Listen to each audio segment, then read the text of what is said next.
Well, I think the thing that most people want in their work is some sort of meaning and some sort of dignity. And I think a lot of the people who work in factories get that from their work. Yet for me it wasn't the case. I was pretty hopeless on a machine. I'm just hopeless with my hands. I'm not practical at all in that way. Yeah, I feel I can do other things. And being amidst the machines and the oil, and working nights, sort of going to work at night about 9:15 when everybody else is going out enjoying themselves, well, that really made me feel sick inside. And so I wanted a job where I wasn't, well, where I didn't think of myself as useless, where I thought that I was getting something back from what I put into it. And all around me in the factory I saw people sometimes cursing about their work, sometimes enjoying it.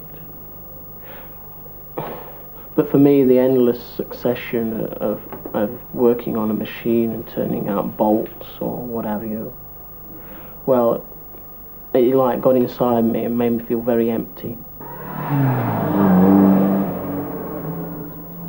I go back to see my parents. I think in some ways my parents don't understand what I do now, and that's probably my fault. I think that within the family, at times our communication was difficult. Particularly the noise that bothered me. My parents gave me so much, and probably I didn't give them as much as I could have done. Did you feel you'd let yourself down? Yeah, and I thought I'd left everyone else down, and Yeah, Helen, did you hear what Sue said about the consequences? I could be. Theory in the community, and also especially in the group, is this, that if the person doesn't change the way they're living, they're going to continue to get into trouble.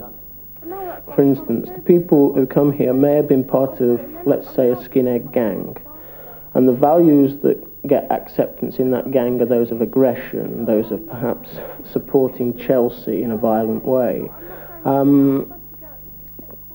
Now, a person in that gang can rise up the pecking order in the gang by being much more aggressive. So, if you're going to attempt to, if that person wants to change his values, it's much easier for him to do it if he's in a community or a bunch of his peers who are attempting to change at the same time. Well, who in this room would have talked to Helen if she'd have wanted to talk about a problem? They probably all would have done, but I didn't come back. I knew I wouldn't have known how to say it and that, you know. Why did you take the drugs?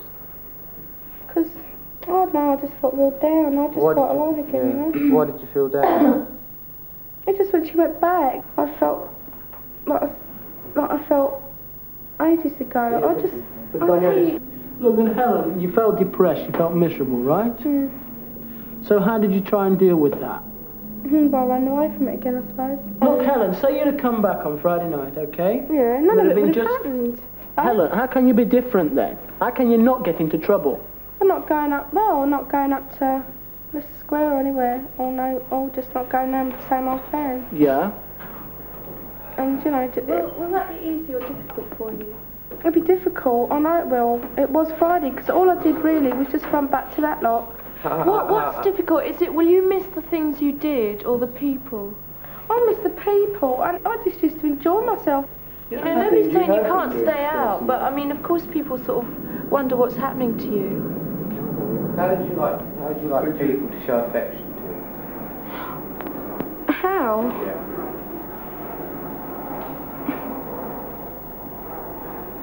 Well, it's hard to say, you know. No, like, if I'm worried about something and I want to talk to them, I think that's showing affection by just listening and caring, you know. Yeah, but hasn't people cared for you before? Yeah. Well, how did you react when they said it? Or how did they show it? Oh. Look, Helen, I care for you.